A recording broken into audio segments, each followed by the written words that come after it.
Bonjour et bienvenue à tous. Dans cette vidéo, on va parler de l'instruction pivot du transact SQL. Mais avant d'entrer dans les détails de cette instruction, j'aimerais bien expliquer qu'est-ce qu'un tableau croisé dynamique. Et pour ça, on va travailler un petit peu sur Excel. Bon, je vais prendre ça, Select étoile from ouvrage. Je vais prendre le contenu de ce tableau-là.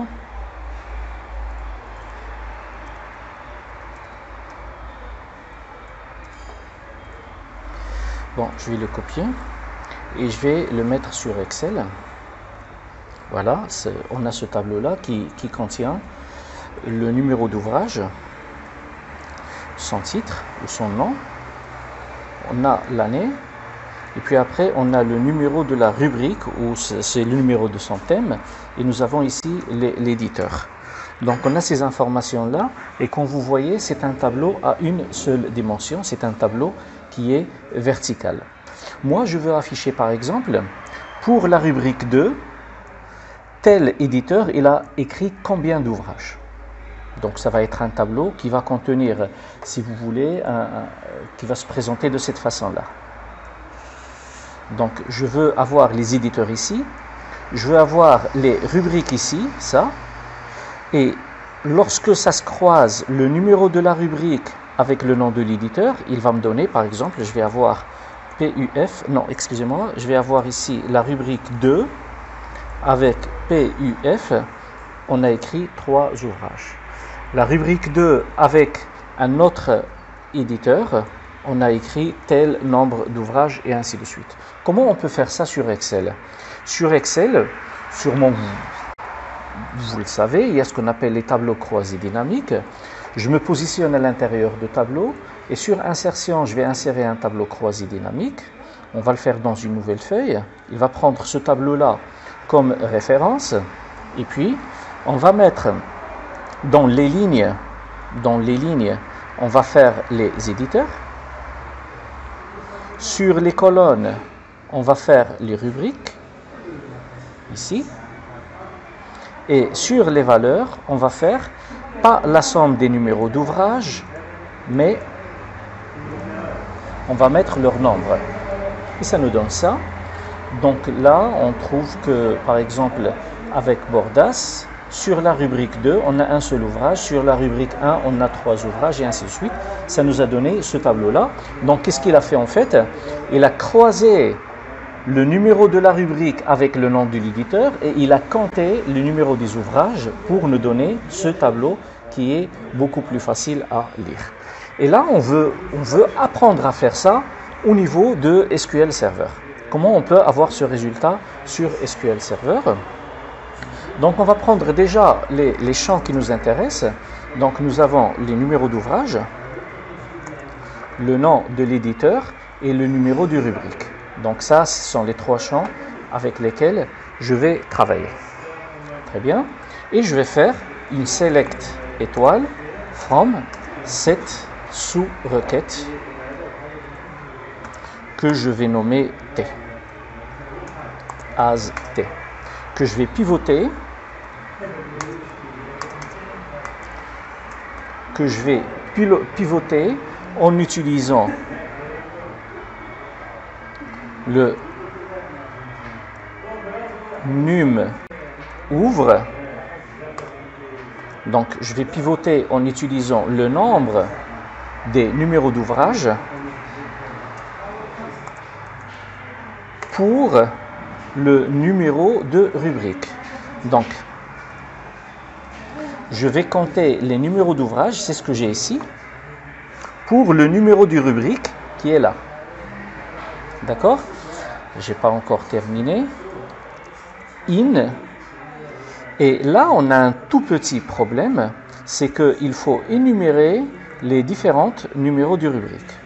Moi, je sais que j'en ai 7. Et ça, en fait, c'est un petit problème qu'on va voir comment on va régler tout à l'heure.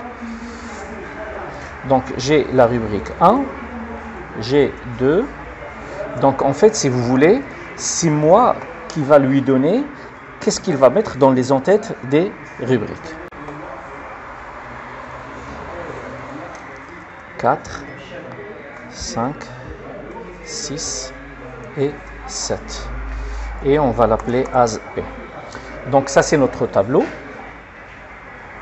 Et ça c'est le pivot qu'il va faire. Donc on lui a dit, à partir de ces trois champs, tu vas me mettre ça dans les détails qu'on va compter. Et ça, tu vas le mettre dans l'entête. Donc, qu'est-ce qu'il va mettre dans les lignes? Il va mettre celui qui va rester, c'est les noms des éditeurs. Et le résultat sera ça. Voilà. Donc, on a 1, 2, 3 jusqu'au 7. Ce qu'on a ici, ils sont affichés là. Le count, il l'a mis ici. Et puis après... celui qui est resté, c'était le numéro des éditeurs. Ils sont restés là. Alors, je vous conseille, à partir de ce moment, vous arrêtez la vidéo et vous essayez de reproduire ça avec la même logique. Donc là, on va voir sur PUF, sur 2, on a 14 et sur 3, on a 6. Je vais le comparer. Le PUF, donc sur 2, on a 14 et sur 3, on a 6. C'est exactement les mêmes résultats. Donc, comme je disais, je vous conseille d'arrêter la vidéo et de le refaire. Et après, on va voir comment résoudre le problème de ça. Parce que ça, je l'ai donné d'une façon fixe. On aimerait bien qu'il soit dynamique. À tout à l'heure. Bon, voilà. Maintenant que vous l'avez fait, on va voir comment on peut résoudre ce problème. Et comme vous allez le constater, c'est trop facile. Nous avons une astuce. C'est si je déclare une variable de type chaîne de caractères. Par exemple, ma requête, c'est une varchar max. Et que je lui affecte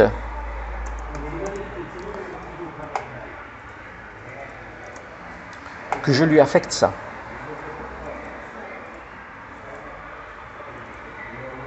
Sous forme de chaîne de caractères. Je peux l'exécuter avec exec @rec.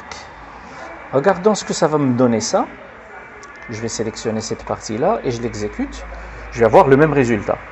Donc, cette chaîne de caractères que j'ai ici, je peux la confectionner maintenant et l'exécuter. Pourquoi j'ai utilisé le mot confectionner? Parce que ça, je vais le remplir d'une façon dynamique. Imaginez que vous avez ici une variable, asRub. Imaginez que vous avez ici une variable que vous allez créer dynamiquement. Comment? Je viens ici et je déclare une variable que je vais appeler rub, que je vais initialiser avec le vide. Je préfère l'initialiser comme ça pour qu'il ne soit pas nul. Et on va faire, on sait que cette requête, select étoile from classification,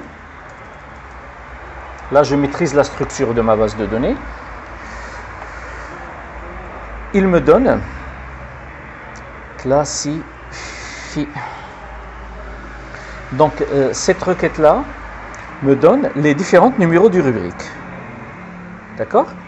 Je peux faire la variable @rub plus égale, regardez, num rub de la table classification. Et je vais ajouter virgule. Comme ça.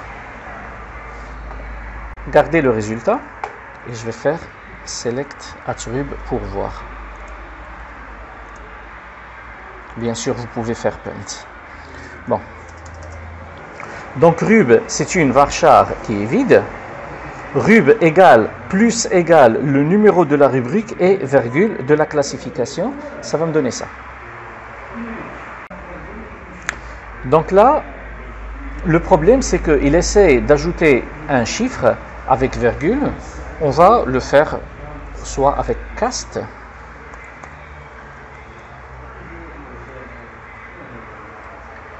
soit avec une autre méthode que je vais faire tout à l'heure. Donc là, le résultat c'est ça. 1, 2, 3, 4, 7 et jusqu'à la fin, il va ajouter chaque numéro du rubrique sur la chaîne de caractères rub, que après on va ajouter ici. Mais nous, il faut qu'il soit entre crochets. Donc on ne va pas utiliser cast, on va faire quotes name. de NumRib.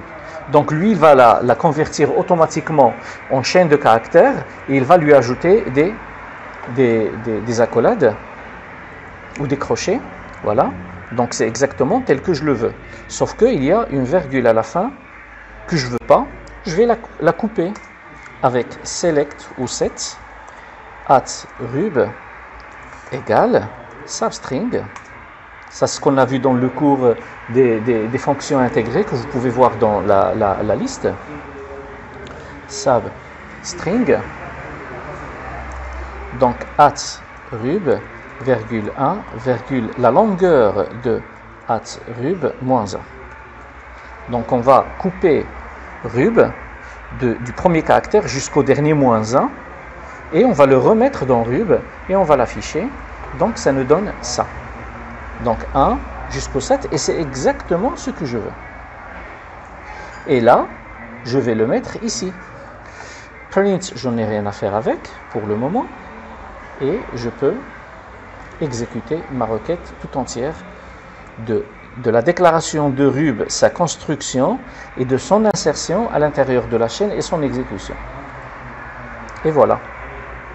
Maintenant, si jamais je veux afficher ici les noms des classifications, je n'ai qu'à faire une jointure et là utiliser le nom de la classification. Par exemple, select étoile from classification, c'est librub. Et ici, je vais utiliser librub de l'ouvrage inner join classification on ouvrage.numRub égale classification.numRub. Donc cette requête là, qu'est-ce qu'il me donne? On va l'exécuter à part juste pour s'assurer comme quoi elle est bonne. Il va me donner le numéro d'ouvrage, le nom de l'éditeur et le libellé de la rubrique. Voilà.